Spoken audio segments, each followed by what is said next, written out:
Hi, everybody. This is John Reed with Enterprise Hits and Misses video show, The Great Cloud ERP Benefits Debate Part 2. Part 1 was our scintillating, devastating slideshow event last week. And this is a little bit of a solo flight for now, though I may be welcoming a surprise guest on later. So just so you know, that could happen. But there's a reason why I wanted to come on today. And by the way, just so you know, usually I'm going to have a guest on my show, but every now and then I might wing it. The reason being that this particular show requires a little bit of prep for the guests for the jugular format. And every now and then I don't have time to get a guest fully prepped.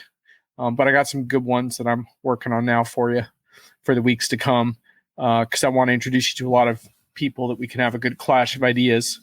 But anyhow, I do have a little bit of a regret about last week's show, which was a really good show. I think Brian Summer did a bang-up job with his slideshows on basically deconstructing cloud ERP vendor benefits versus what you really get, how to close the gap, and lots of project lessons and some horror stories as well.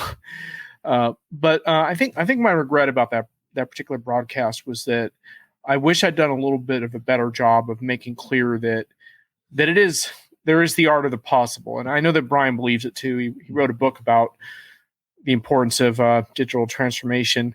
So, it does matter.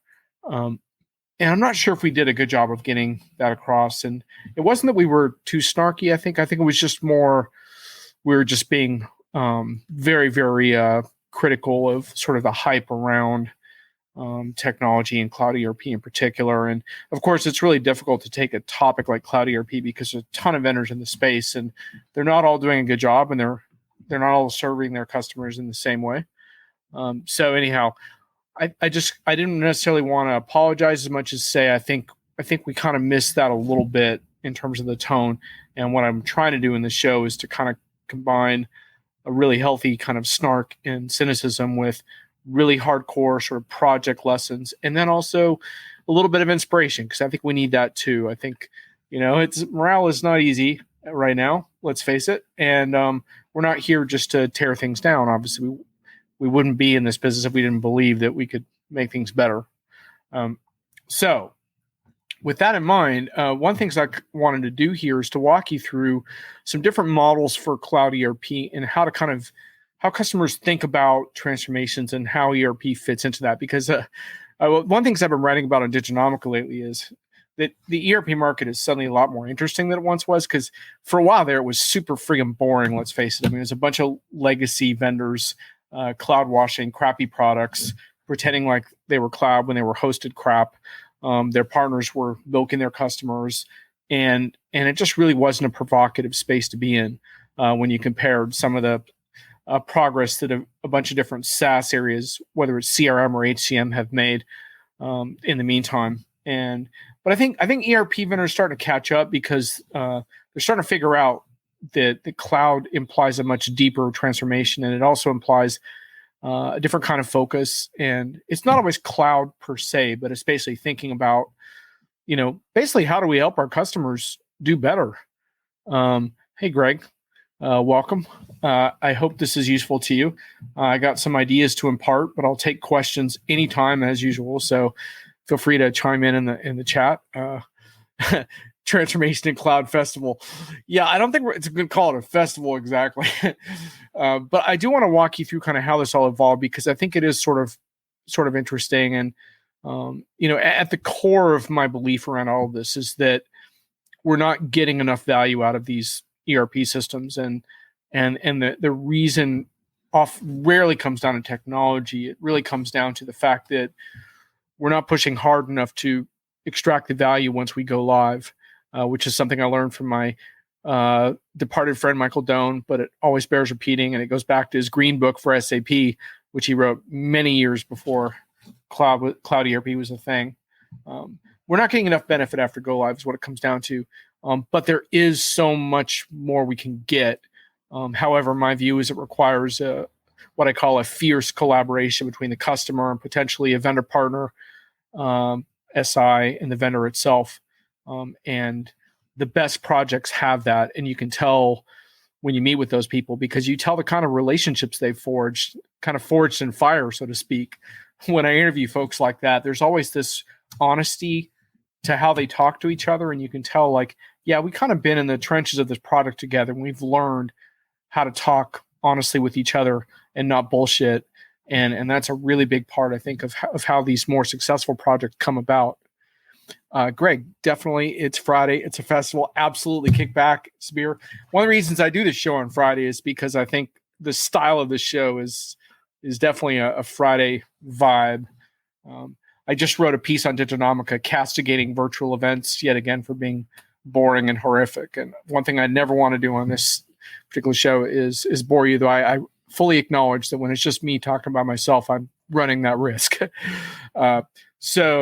Anyway, before I get into sort of this evolution of cloud ERP benefits for you and walk you through my thinking there, I want to step back and just talk a little bit about when a company approaches the issue of transformation. I think they actually have to start by thinking about where they want to go in the long run in their industry. What kind of company do they want to be? And how are they going to excel? How are they going to serve their customers better? And, we kind of use the word customers now, but it really should be employees and partners. It should be everything, right? Like you can use customer in a variety of segments, I guess, in that sense. How are we going to do that? What are we going to stand for? Right. I mean, I think it's really way too problematic in this world right now for companies not to stand for something. I mean, I think, we're going through a period right now where big tech is getting castigated for its sort of conflicting approaches to privacy versus their business models and so on. Let's see what Greg is drinking. Center of the Universe Brewing in Ashland, Virginia, Orange Blossom Honey Ale. Cheers, Greg. I've only got my water bottle. I didn't even get my coffee going, so we'll see if I can hold up. But anyway, so a company's got to take positions on some things, I think, these days. I mean, some of the companies I like to cover the most, I mentioned Zoho in my piece today. They're a privately held company that is really resolute about certain values. And, you can decide whether you like that or not. But in my mind, I find that refreshing. I think it can be difficult for publicly held companies to take such strong stances, but it can be done.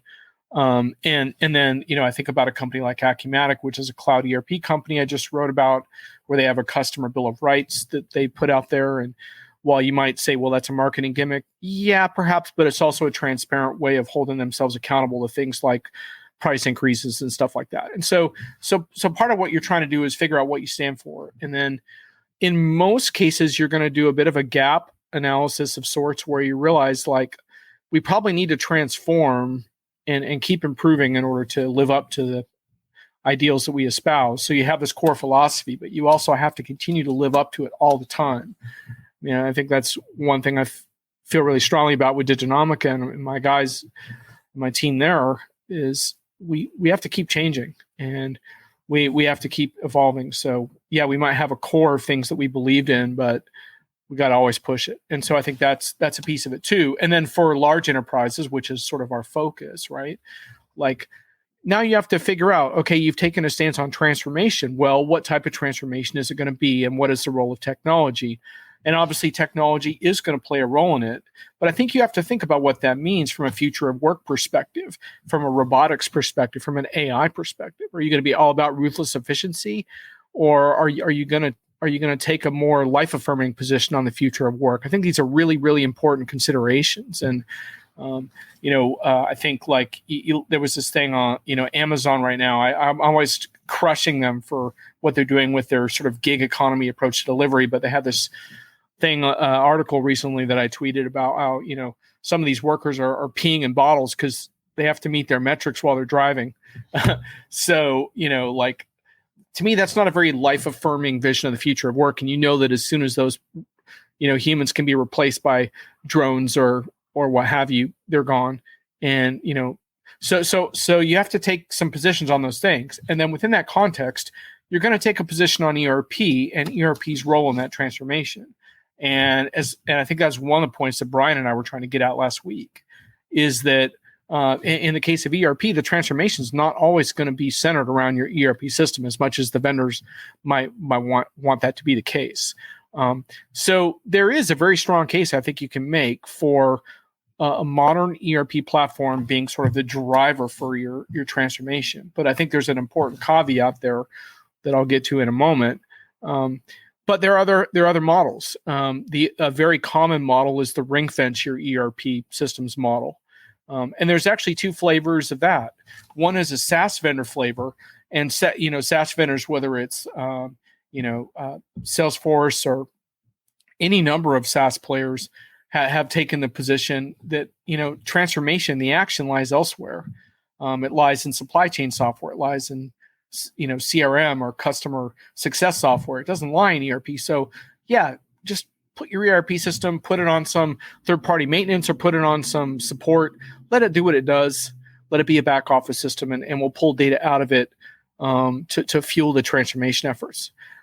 Now, what's really, really dangerous for ERP vendors, when ring fencing models take hold, is that little chunks get taken out. Like maybe a vendor like Coupa takes out some of the procurement stuff from the ERP system. Maybe Salesforce takes out the CPQ, configure, price, quote stuff. So gradually that ring fenced ERP gets smaller and smaller. And I think that's one reason why you see ERP vendors like busting their chops to not get caught with customers in a ring fenced model. But sometimes it happens, right? Sometimes that's what customers want to do, and that's how they want to proceed with their transformation. Let's see what Greg has to say about this. It seems like there's a greater board level focus beyond transactional systems, more focus on ROI TCO that enables some kind of differentiator. Now we have some enterprise focus on holding the vendors of ERP more accountable, even possibly holding the SIs accountable. Absolutely, Greg, and that's a really big deal. One of the big debates that's come out of the SAP RISE offering, which combines like the hyperscaler and SAP on one contract for the purposes of things like upgrading and landscape optimization, is what is the role of SI and how can we make the SIs more accountable? And that's a very, very common theme. And to your point, Greg, the other sort of ring fencing model, I think, has less to do with transactional SaaS and more to do with analytics.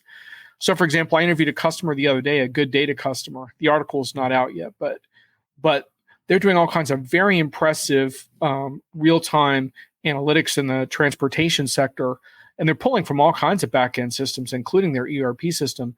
But in this case, you would argue that the analytics vendor is really the strategic vendor of choice here, that they're investing the most, and that's what their executives are looking at and their managers are looking at.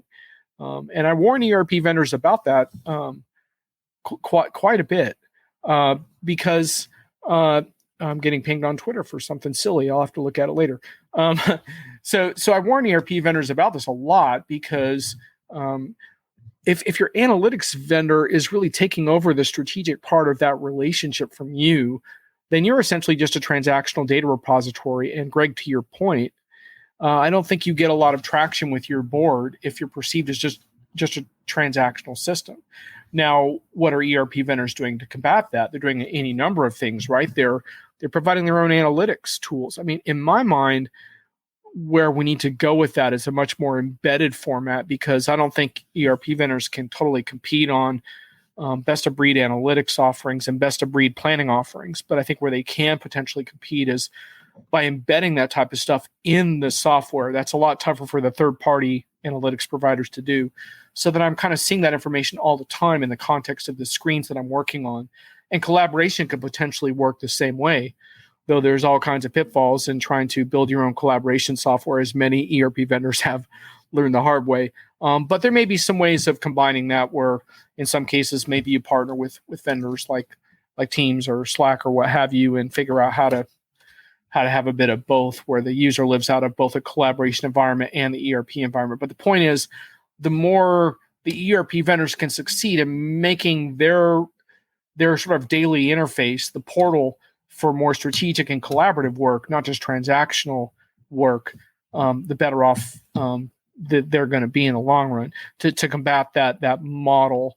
So those are some of the main transformation models that companies can undertake. I would argue that there's a really important additional model that more of them need to look at, which is not ERP as back office or modern ERP, but ERP as industry solution, which is really about building out cloud-based industry solutions that are actually as functional as anything on premise.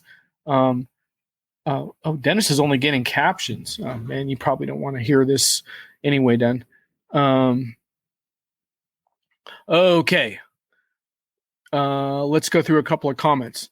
Dennis says he's only getting captions. Sorry, dude. I don't know how to fix that. I guess you could go on to one of the other platforms.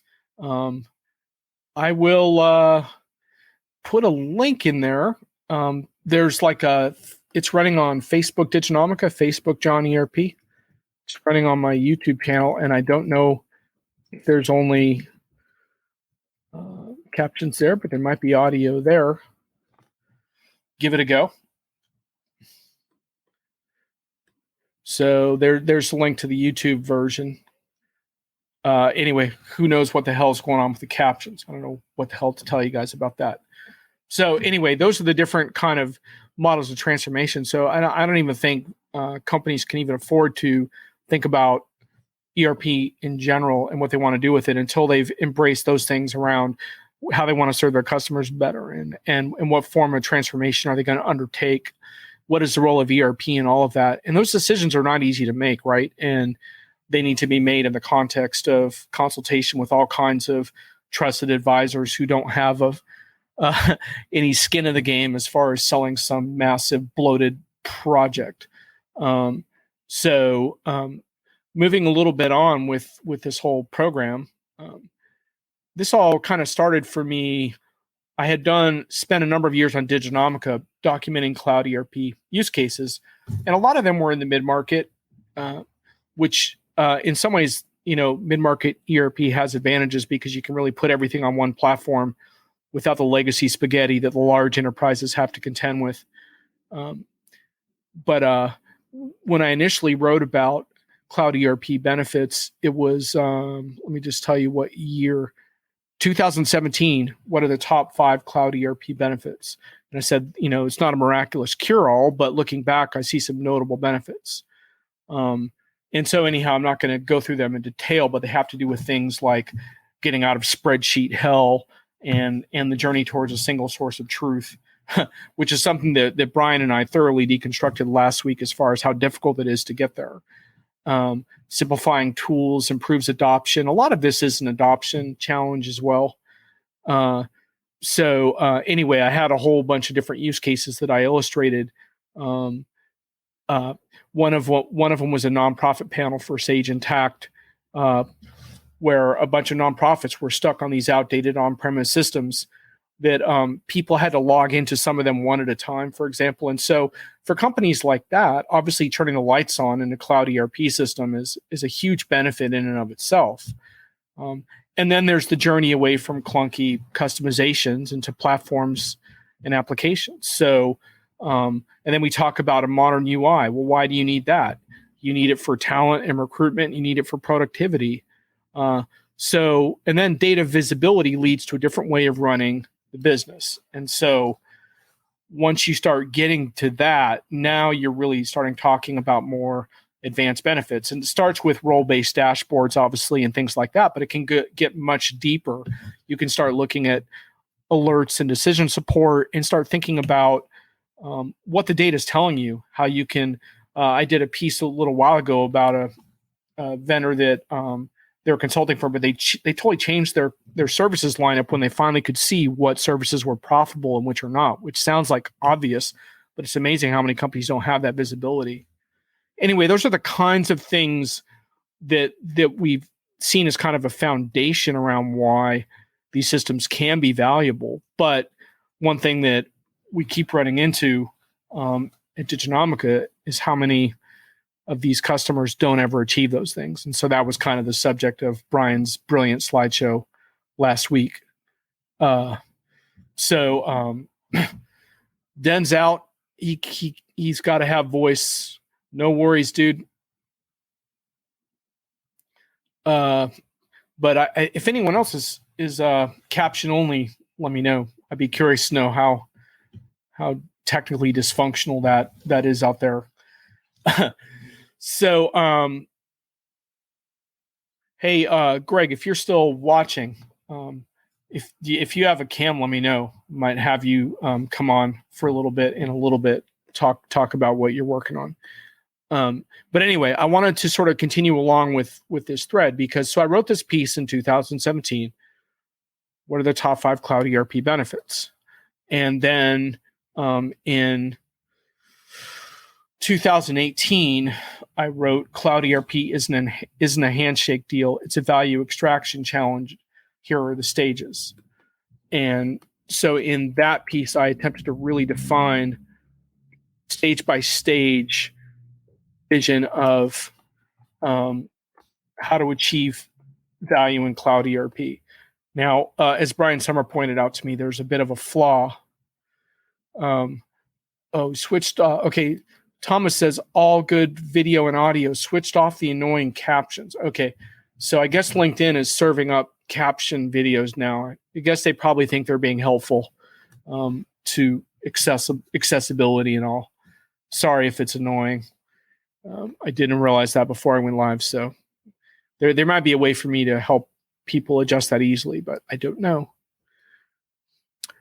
Greg says, analytics within an industry solution is an avenue that ERP vendors miss. They focus on the presentation of analytics, which is important, but the most value is where analytics tie to decision-making. Clarity as to where an analytics set ties to explicit decision is a rare thing in the world or enterprise IT. Greg, I agree with that. And one of the things we've been pushing vendors on is how to come up with embedded benchmarks so that throughout your software, when you're working on stuff, you're constantly being made aware of, especially if you're a manager in a particular role. Hey, you're 5% off the industry average in this area, or did you know that some of the other folks in your industry are doing better on net 30 payment terms or what have you? A lot of this information is available, especially for properly run SaaS ERP systems. Now, you have to overcome certain issues around privacy and data aggregation, but it can be done. But to your point, Greg, it's not being done nearly enough. And if ERP vendors don't find a way to usefully aggregate, embed, and relay that information to customers, then they're going to lose that strategic vantage point to analytics vendors. And then, as I described, customers, as they map their transformation strategies, are going to choose to ring fence their ERP vendors because they won't have a seat at the board table anymore, which is sort of to your point. Let's see what other comments. Greg, you have a camera. Cool. So Greg, stand by for a little bit. What I'll probably do is send you a message with a link on LinkedIn, but I want to get through a little more of my material. So hopefully you can hang out for a little bit and then we can talk about it. And then people are asking how to turn the captions off. That's the CC button in the bottom right of the screen. So I'm glad we got the caption stuff sorted. Welcome, Thomas, to the chat. Always nice to have you here. Thomas, I'm in the middle of walking through my cloud ERP benefits methodology, but this could also apply to your area of focus, CRM, in many ways, although you would have to adapt it. So feel free to chime in, and I hope you guys join Thomas in his CRM Convos videos, which are quite good. So then in 2018, I wrote the piece, Cloud ERP isn't a handshake deal. It's a value extraction challenge. Here are the stages. And once again, my whole theme was that go live and kind of standardize and simplifying tools and such like that. That's fine, but that's not enough. I mean, you see that in the large enterprise space. I just did a use case interview where a company is bogged down in a global ERP setup where they had so much customization and so much regional variation, so much M&A and activity, and so many different ERP systems that, I mean, it was just, they're basically not operationally efficient. They're just confused. And they're arguing about numbers all the time. So for them, like consolidating all of that stuff into one global standard system is in itself a big benefit. For smaller companies, it has to do with things like getting out of spreadsheet chaos. When you have a single source of truth approach, you can do more problem solving and less trying to gather the numbers and struggle with the numbers. And so that's the beginning of the benefits, but I think it really levels off a lot of times, and companies don't take it far enough. And so what I did is I identified first 3 stages in cloud ERP value achievement. One is the immediate gains, like I talked about, by consolidating disparate systems on a user-friendly platform. The second is increased decision support and benefits of data visibility in real time via a single source of truth. And dashboarding is a hallmark of this phase, but dashboarding is just a stage in creating truly actionable data. Beyond that is stuff, because a lot of folks, look, they don't really like dashboarding and they criticize it. They say it's shiny toys for executives, and it's how do you actually make better decisions is the key, right? But beyond dashboarding, you have the potential for alerts, infrastructure, automating routine decisions, and so on.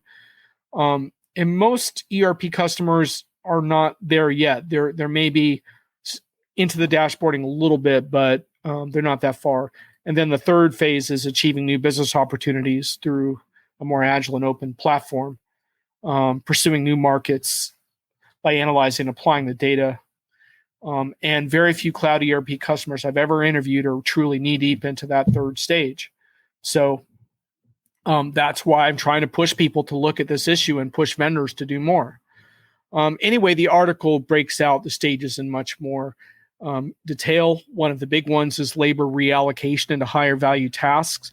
So instead of just reducing headcount and going for operational efficiency, how can you position people into roles where they're making more of a difference for customers and employees and so forth? What happened recently was I decided to revisit this piece because I thought, well, what have I missed, right? And so that's sort of where I arrived at recently, and why I did that show with Brian last week was the beginning of thinking about, well, it's been 2 years.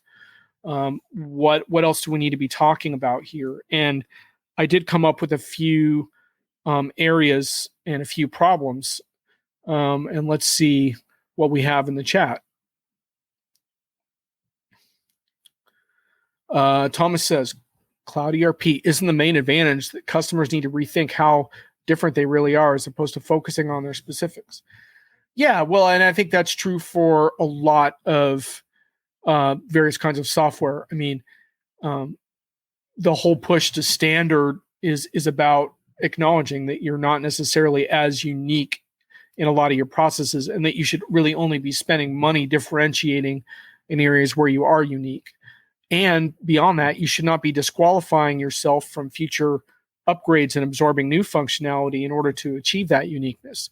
Now, one thing I did not mention earlier that fits into the whole transformation philosophy is that what is your IT philosophy is a really big part of that also. Do you even maintain an internal IT team? Do you have development talent? Are you going to rely on partners for that? How is that going to work? So that's the other thing, because some customers are very, very oriented towards high growth cloud models, don't have a lot of internal IT. Business users run the operation. These are the low code junkies, right? And that's one of the things I didn't get into in my first piece because, well, low code wasn't a thing 2 years ago as much as it is now. But I mean, I talked about the whole thing around automation and stuff, but I do think I could have spent more time in that last piece on workflow automation. And since then, I've done a couple of use cases on that topic that fascinated me, where business users were able to automate a bunch of workflows without any interference or support from IT. Well, that's a pretty big deal. I think that's a notable benefit of a cloud ERP, a modern, what I would consider a modern cloud ERP product. Greg says, no enterprise is unique as they think they are, especially in the common business functions, supporting their core business reason for existence. Absolutely. Some very good comments here. Greg, Thomas says, if they can afford to be so, in my experience, many businesses build customizations where industry standard is fine, as a place where they invest does not result in positive differentiation. And Thomas, this is one of the big things in the ERP universe in general that's been a huge problem historically, is that there's always a consulting partner willing to build out customizations and uncritically do that for as much revenue as they can make from a client. And hey, maintaining the customizations is fun and expensive work too. Whereas in reality, they should be functioning more like you're describing, which is advising very firmly with customers hey, did you know that this is the standard process in your industry and you should adapt it also, and here's why. And then here's an area where you really could have competitive advantage, and here's where you might invest either some development resources or what have you. Let's see. Greg responds to Thomas, yes, complexity without explicit enterprise value should be a red flag in any organizations, even when it is not IT, but when it is IT, it grows fast and wild indeed. Yes, and Thomas says when it is not IT, it is often yet another cloudy point solution, increasing shadow IT. Right, and the point solution approach is ultimately gonna backfire on companies, and it's really a reaction to the fact that the software that they were being served up is crappy, but the point solution eventually creates more headaches than it solves, and that's absolutely true. So what else is wrong with my 2018 article on cloud ERP benefits? Well, there's a few other things that I found that have changed out significantly for me. So one thing I did is I talked about Brian Summer in detail, and he made a really important point, which is that this notion that after you go live, you should keep pushing for benefits. He agrees, but he has this caveat, which is that your initial configuration, how you initially configure your systems, is really important. And he's seen a lot of situations where if you don't anticipate where you're going to go properly, you're going to have to redo all the config later. So that's a really important caveat here to this notion of continuing to advance in your benefits, is that you do have to have a solid vision from the beginning. So that's one really key point that I missed the first time around. I already told you that I missed some of the workflow automation, low code stuff. I should have done a better job with that than I did at the time. And then another thing that I did is I put a call out to vendors to share their maturity models with me, because I said, well, cloud ERP vendors, please step up and provide examples of how you're helping customers get to these more advanced stages, because too many of them, I think, are relaxing into the fact that they don't have to work off spreadsheets and 10 versions of QuickBooks anymore or whatever. But that, frankly, is, in my mind, not enough. And so the first one to take me up on it was Acumatica. And I interviewed their CEO, and they provided their maturity model for me, which I published in an article you can look at on the site. So it's just do a search for John Reed and Acumatica and Cloud ERP value. You'll find it. I'm not going to pimp another link in the chat. I've done enough of that today. So anyway, I'd love to see other vendors propose this also and show, because one thing that John Roskell, Acumatica's CEO, acknowledged to me is that they have a chunk of customers who are not pushing ahead, and they're eager to kind of engage them further in what else they can do with the product. The other thing that I think I really missed before, that I really take very, very seriously now, is this notion of vertical ERP. And to explain that, I want to, I've had this whole thing around the future of cloud ERP as vertical. What does that really mean? I mean, it's like a catchphrase, but seriously, how many catchphrases do we need? So I wrote a piece on Unit 4 because they have a important new ERPX release coming out pretty soon. And I want to read you this paragraph I wrote about industry ERP. And a lot of it was based on the fact that Unit 4 is making a lot of play around its next-gen microservices-based ERP architecture. Now, I'm not necessarily going to tell you that microservices-based architectures are definitively the future, but I would generally agree that a more modern user interface with loads of APIs and ability to play nicely with other programs, and less about any particular discrete area of clunky ERP is going to work better in the long run. Exactly how vendors are going to get there, we're going to see. So I'm going to read you this in a sec, but I want to catch up on the chat first, because we have a couple of very interesting chatters here between Greg Robinette and Thomas Weibernett. Let's see here. Greg says, Maybe the SI model for charging should include an explicit value-based cost value formula that if the value is not delivered, the SI does not get paid. Well, I totally agree with that. And there has been a little more of a pursuit of outcome-based models, and I don't think we've heard the end of it yet. Some roadblocks I've seen come up to that for obvious reasons, but I don't think we've heard the end of outcome-based consulting.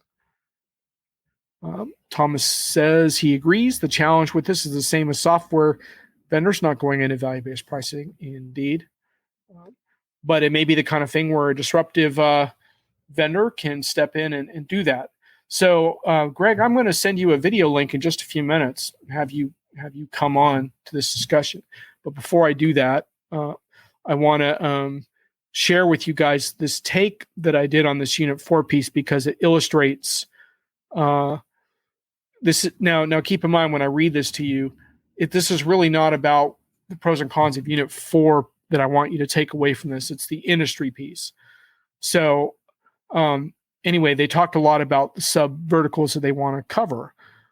I said many cloud ERP companies speak in terms of next-gen architectures these days, intelligent platforms, multi-tenancy, workflow automation, low-code, and such. Alas, some still use glossy language to cloud-wash legacy architectures, or they talk of private cloud solutions even your grandmother wouldn't host. I tend to believe, however, that in the longer view, and this is the really important point, modern ERP architecture will be table stakes, a requirement for vendors to compete, which is contrary to how most marketing departments for ERP vendors, by the way, position themselves now. Will Unit 4 be able to stay out in front of that? Perhaps if they pursue their microservices-based automation plans with vigor, since only a handful of ERP vendors are talking microservices right now.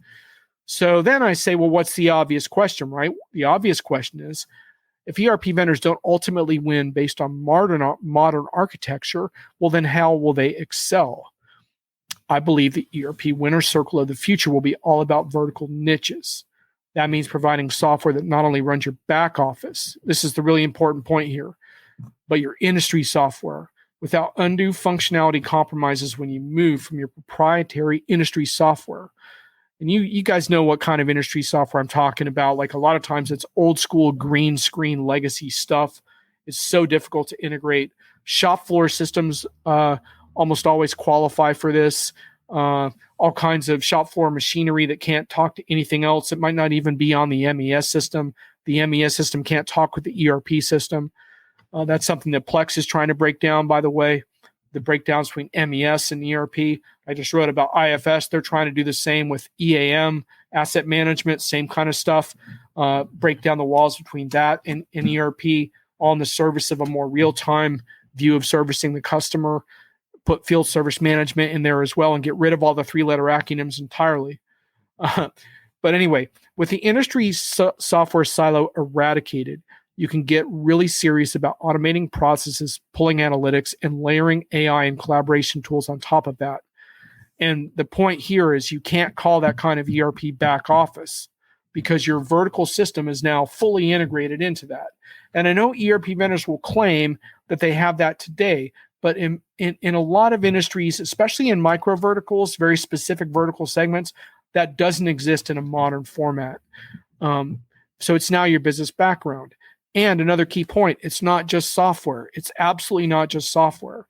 Pulling that off means assembling advisory services partners who are expert in that industry, customer success teams for that industry, and eventually user communities around each sub-vertical.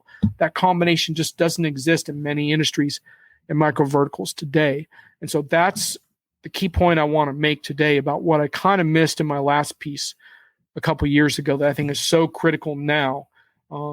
Yes, some customers aren't thinking industry ERP yet, even though they're updating their ERP, but they absolutely should be, because you really can't talk about, don't give me any AI bullshit if you can't have an integrated, easily modernized industry and ERP system. And in most cases, I think they should be combined. Perhaps in some cases they'll be separate, but in general, if ERP vendors want to be relevant, which is the whole thing we're talking about modern ERP, I think they need to tackle industry and not just be finance. If they're just going to be finance, they're probably going to be back office. I mean, what Brian talked about last week about cost accounting and why cost accounting needs to get much more sophisticated for the factory of the future. That implies that the two systems talk to each other and that the cost accounting and the manufacturing software coexist in a harmonious way. Otherwise, you can't have modern cost accounting at all. Okay. Now I'm going to bring Greg on in just a couple minutes. Greg, I'm going to hang on one sec, guys, and keep commenting for a moment. I am going to pull an invite link for you. And Greg, I'm going to find you on LinkedIn right now.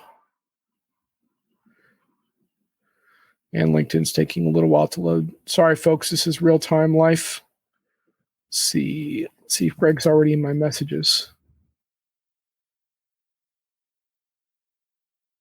Greg. No, you are not. Why not? Greg Robinette. There you go. Greg Robinette. And I'm going to message you now. Greg, I just sent you the back-end login link. Just go ahead and log in there, and then I'll pull you onto the live stream. And now I'm going to catch up on the comments. Thank you, folks, for waiting for that. Let's see.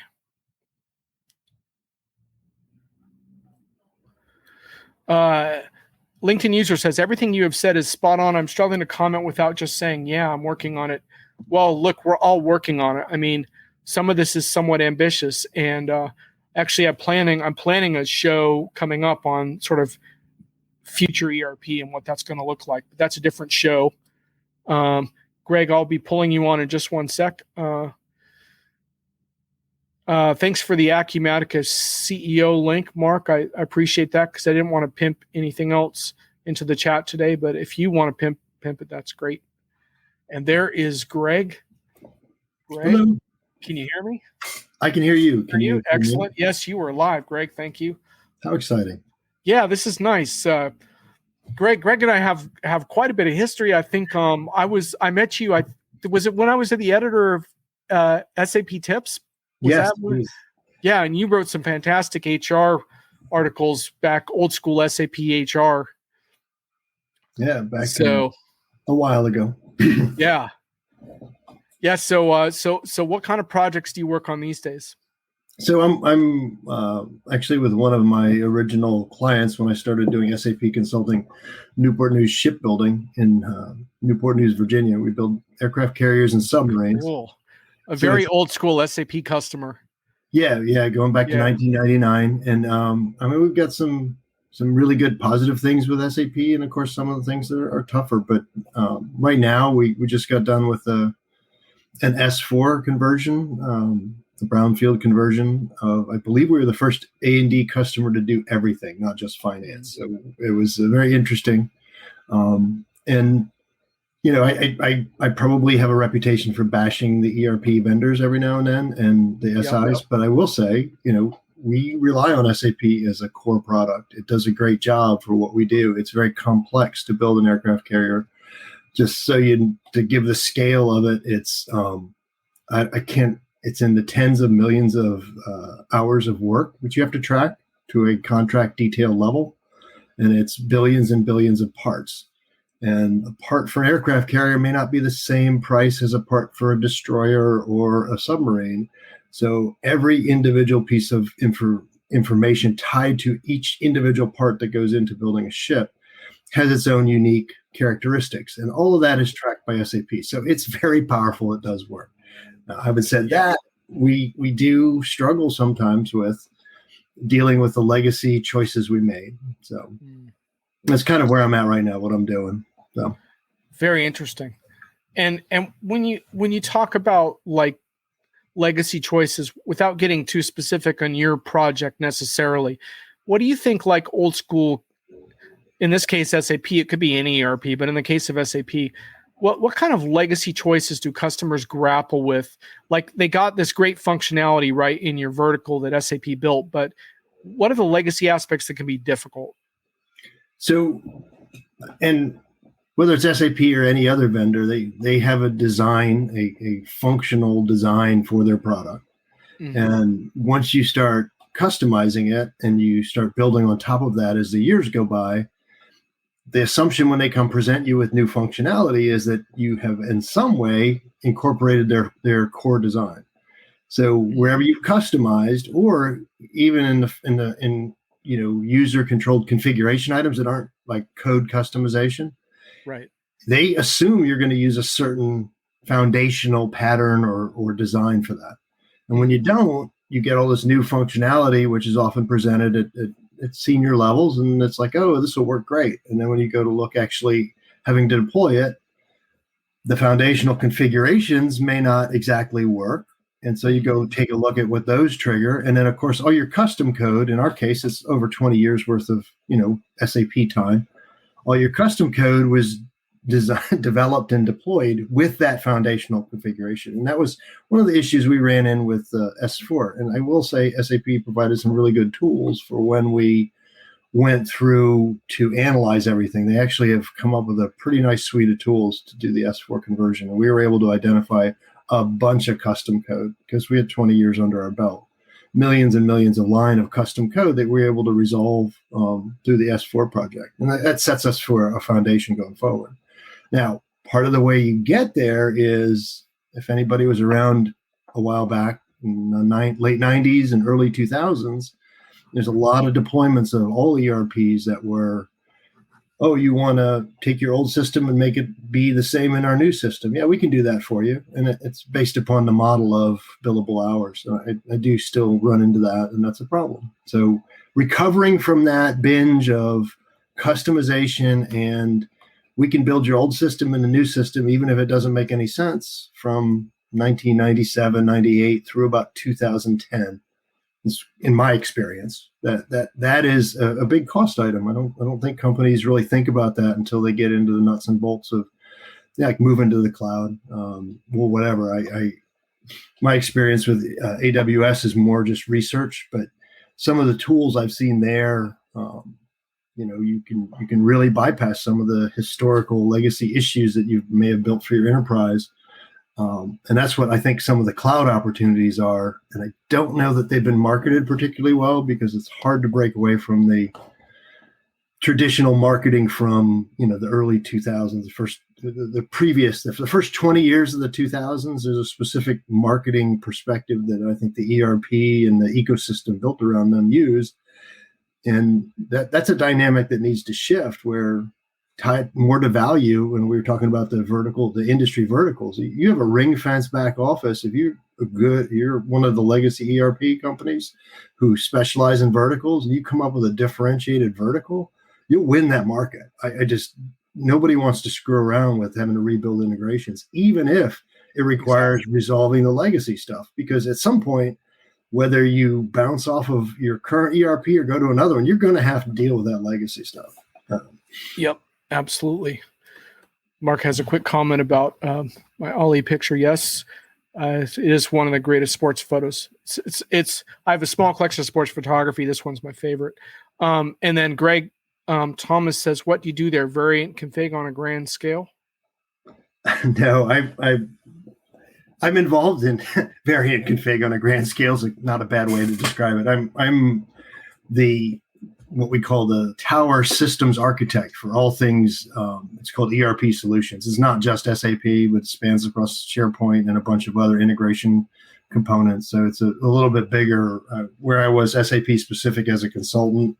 And then when I came here, that was my role, but I morphed into a bigger role.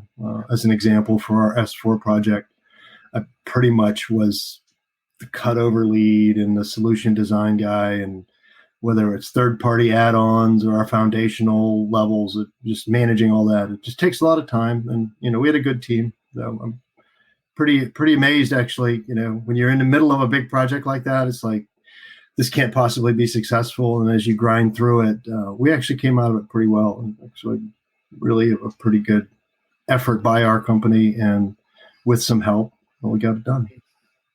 Congrats! It's definitely a major achievement, especially given the mission critical stuff that you produce. So were there any surprising lessons? I mean, I know that there's classic lessons around like change management, and we already covered the custom code thing, but anything surprise you that you were like, oh my gosh, I wish I'd paid attention to that? Personally, yeah, but that's just because I didn't pay attention to what I should have. But overall, for a project, just kind of more internal cultural stuff. We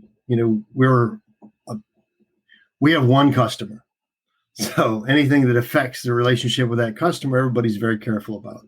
And there was a lot. I mean, if you haven't been through an S4 conversion, it essentially resets all the underlying data and structures for your finances. It is a pretty big deal. So when you go do that, both the business and your customer are very interested in how that works out. And we did. It actually went really well. There was a lot of diligence by both the business and IT working in partnership, which no company always has that.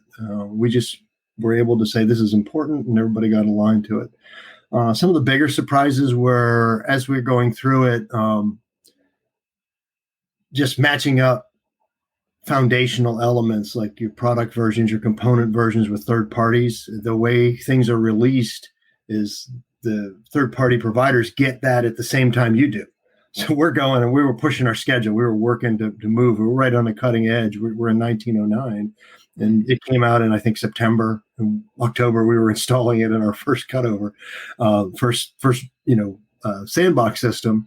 And we do have third-party products that provide specific value, and we're like, okay, have you got this done yet? Have you got this done yet? And so we were able to, that was a little bit where in my experience, and I thought, and maybe I'm wrong, but that SAP worked with the third-party vendors and like kind of gave them a pre-release and allowed them a little ramp-up time. That didn't appear to happen.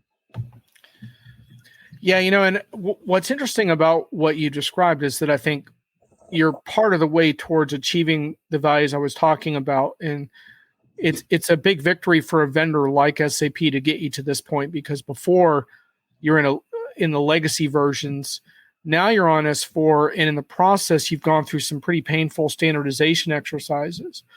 The thing that helps you going forward is, even though you're not like full cloud or what have you, you're in a much better position still to absorb new functionality. And secondly, now you can really look at the data platform aspects and really look at what you can do from an analytics standpoint and how you can pull data more easily from the system or attach to collaboration tools like you described.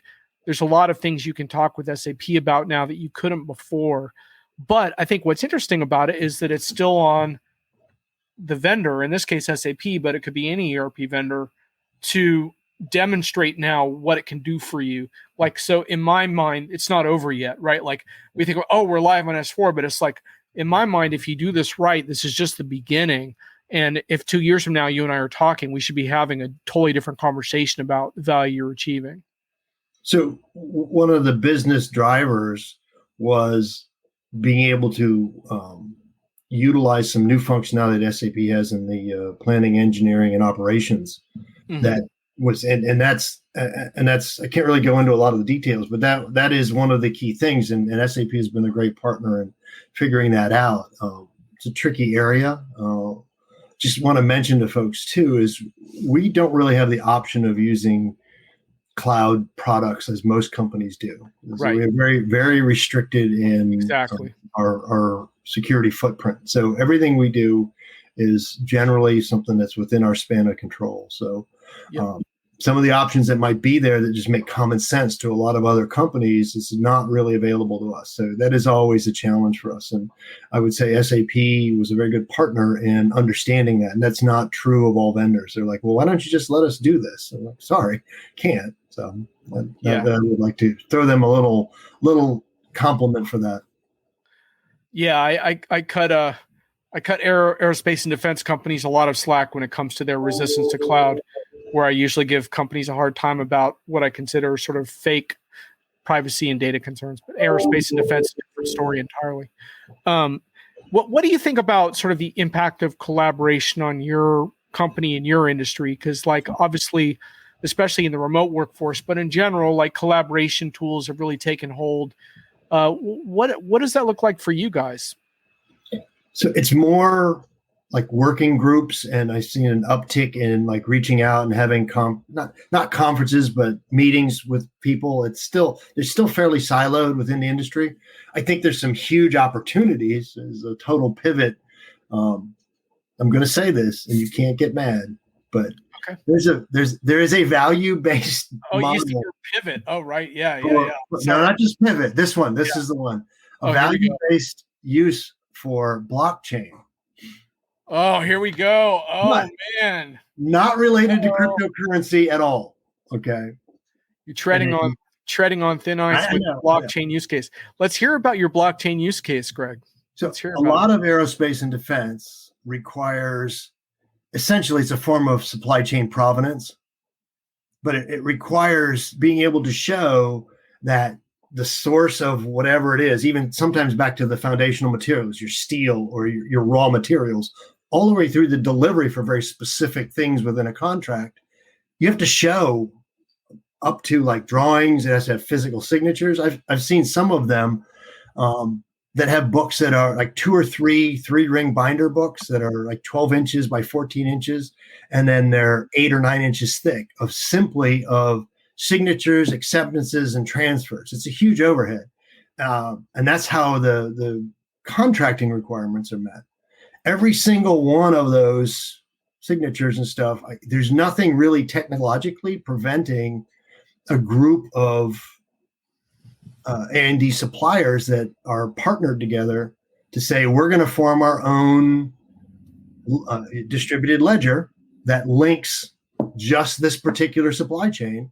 Mm-hmm. And every transaction you could take a picture of, some piece of information that's relevant to the component. And then that goes into your distributed ledger that this group is in. Somebody validates it. You've got the immutable signature from a blockchain. Now I don't need to take a picture or wait for me to pass the book along or FedEx it or whatever they do. It goes with the material, and it's a scannable thing. I mean, there's a lot of different ways to look at it. Just on my own, I kind of been playing around with like non-fungible token type things that you could actually attach to things, not because that's generated and linked to the blockchain. And I don't know enough of the technical components that I may not be describing it right, but the concept fits. And all of a sudden we've reduced a whole lot of non-value overhead. The only value right now is the provenance value, which is important from a contract perspective. But if we can take all of that clutter that ties that together out and streamline it to an electronic immutable transfer, that would be great. I mean, if I had spare time, I would, try to figure that out in value terms for not just our organization, but other ones. But that's kind of one of the things I would look at.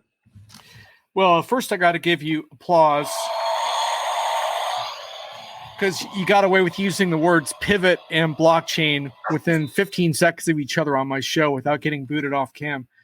And look, so with the blockchain piece, do you know of is there any pilots going on in your industry around this, or just people kind of loosely talking about it, or where are you at?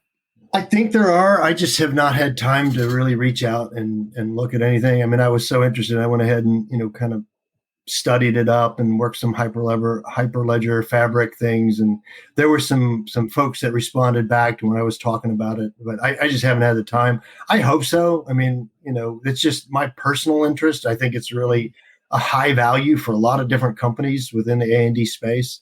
A consortium where everybody was using the same kind of distributed ledger, where you come up with how that would work. If I was running a line of business still, that's something I'd say, okay, let's invest that. I think it's a multi-million-dollar target that you could do, and it would be worth some investing and putting together, a consortium. But I don't do that anymore, so I'm focused on, getting the chips built by having the good systems. But when my mind is awake at night, it intrigues me and something I would want to do. Yeah, and I think that's kind of fits in with kind of why I have steered away from blockchain talk on the show for the most part, which is not, people think it's like a hostility to blockchain. It's really more that I'm trying to focus on what people are already using at scale. And obviously in this case, we don't even have a pilot project to talk about yet, but I don't object to the use cases when they're clearly defined in an industry setting. And especially when you look at, if there's a community of, say, suppliers that share a collective need for transparency, that is a prime candidate for some form of distributed ledger technology. There's no doubt about it. And when we actually have production at scale, you'll hear a lot more about it on this show. But I certainly don't mind hearing Greg's ideas about it, because I love hearing more about the industry use cases. I mean, you guys have to understand with the blockchain thing that about 4 years ago, I went to a show where I was told that blockchain was going to be bigger than the internet itself.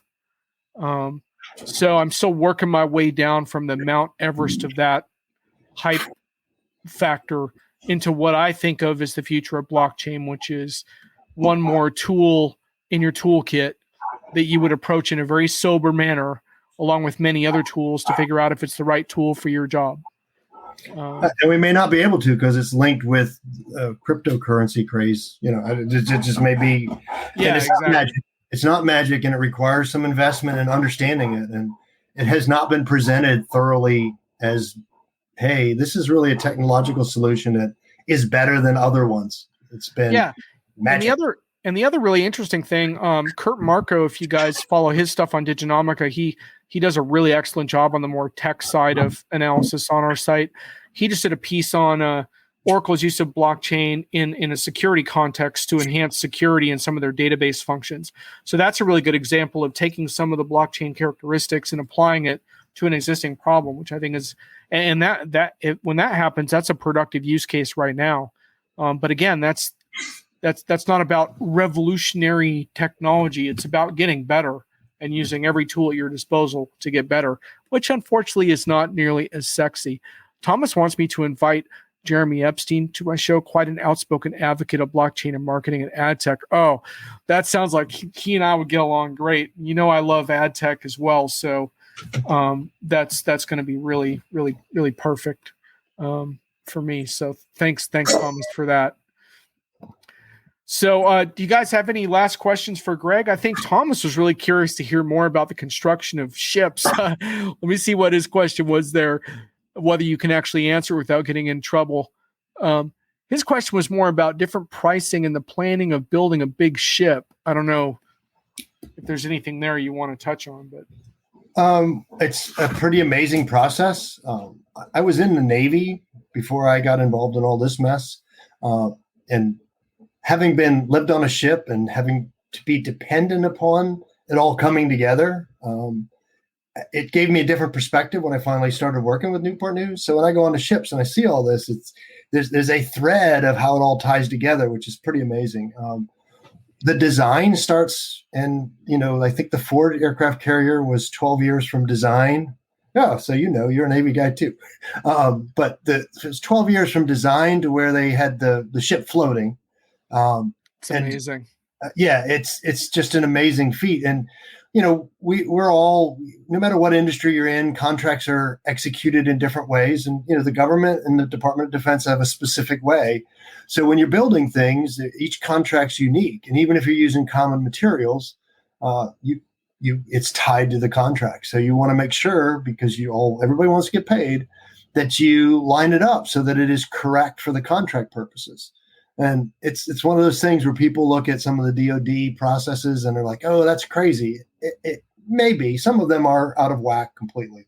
But at the end of the day, a lot of them really tie back to, delivering what was asked for correctly. And so some of the functionality, and SAP provides some pretty good functionality. Give them a little bit of a plug. The grouping, pegging, and distribution functionality and their MRP stuff is super strong. So that's almost an industry-specific thing for us that you can't function. You can't build a ship in the modern world, and I would think it would apply to aircraft, but I don't know that as a fact, without being able to figure out what needs to be where from your MRP perspective, and making sure that when it's consumed, you track it well and price it correctly. So the billions of parts involved in these major defense systems, it just gets so complex that without having some really strong background IT systems, it wouldn't work. That plus the people who understand how it has to fit. They can see a problem that shows up. That's what's unique about our workforce is it doesn't matter where you are on the deck plates, whether you're a welder or whatever, everybody's tasked with kind of the quality perspective, and they'll recognize things that aren't within, I like to think it's universal across our company that every shipbuilder looks at it this way. They'll recognize things that don't seem to be aligned with, whatever they're working on. And it's pretty easy to call it out. And our systems support that. And these things are so big and have to work. Speaking as a Navy guy who lived on a ship who had some ships that didn't work and we're out in the middle of the Atlantic, it wasn't a really fun feeling. No, I would think not. I would think not at all. So Greg, I mean, you've been at this ERP thing for a long time. How do you kind of keep yourself kind of fresh? You seem to have a lot of fresh ideas and thoughts and concepts. How do you keep on the edge of everything for yourself? Professionally, I've been very affiliated with SAP. So I've, with ERP tips and all that, that's one of the reasons I did that was so I could stay connected. I'm lucky to have a really strong network within that I can reach out and work with that. Other than that, personally, I like to challenge myself. So when new technologies and things come along, like I didn't know much about cloud, so I started getting into AWS components and talked to people that I knew that was at AWS and ended up going ahead and working to get certified as a solution architect and still do some dabbling and helping some people out with like storefront companies and some lamp stuff. But mostly it's just being interested in the cutting edge. And,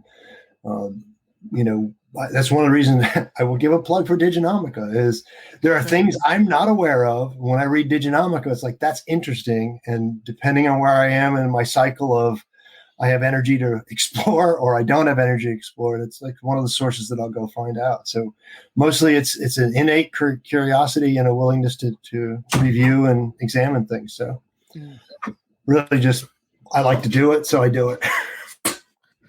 Yeah, I like that model of you have this core thing you're really good at, but you're always trying to spike it up with new ideas. And I think that's kind of how ERP guys stay interesting to me. Sounds like we're starting to get some domestic interruptions over there, Greg. We got my first animal interruption in the history of the show. This is exciting. Excellent. Yeah. Nelson the dog was in here and he was getting ready to bark, and oh, Nelson, cool. So some other person was outside the door and he wanted to be out there with them. So I mean, I don't know what you all think about this thing, but it was pretty cool because here I am going on a rant about why cloud ERP needs to be vertical. And then lo and behold, I got a vertical ERP fellow on my chat to talk about the importance of vertical and A&D. So that's pretty awesome because I think that is really the future, to your point. And you have that in your industry, but in a lot of industries that doesn't exist yet. And it needs to, I think, if these ERP vendors are going to live up to their bold claims that they're driving transformation. I also think the use of cloud across the board, there's lots of,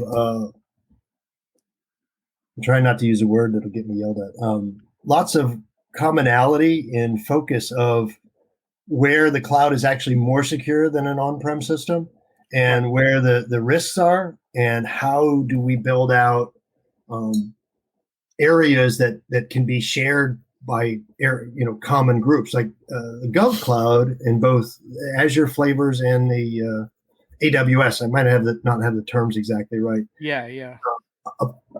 Those that work with the government may be surprised. They've actually done a pretty good job at trying to pull together a framework that allows agencies, contractors to work in it. I think that has a lot of potential for, you're only as good as your weakest IAM group, whether you have the most secure cloud infrastructure or not.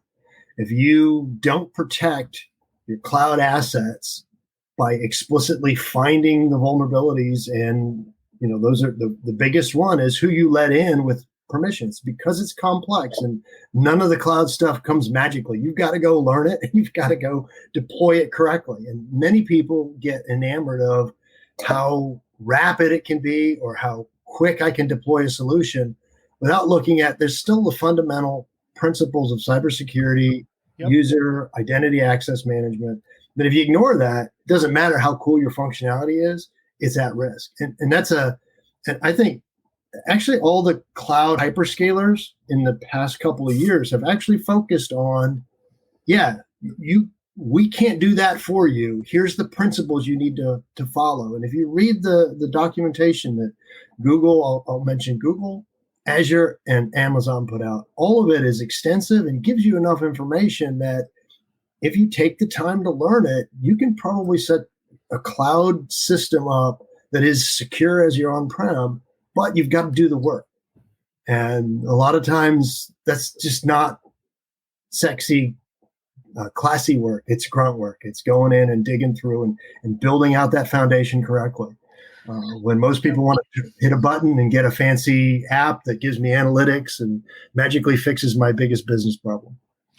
Well, and to your point, one of the, I'm always in enterprise hits and misses, security breaches and cloud security are a theme just about every week. And right now we have this Microsoft Exchange hack issue where there's 30,000 businesses in North America alone that have now been inflicted with this hostile malware shell, and the Krebs on security is talking about how anyone who doesn't get these systems updated, they're going to get a mass ransomware hit pretty quick here, and that's going to be really miserable.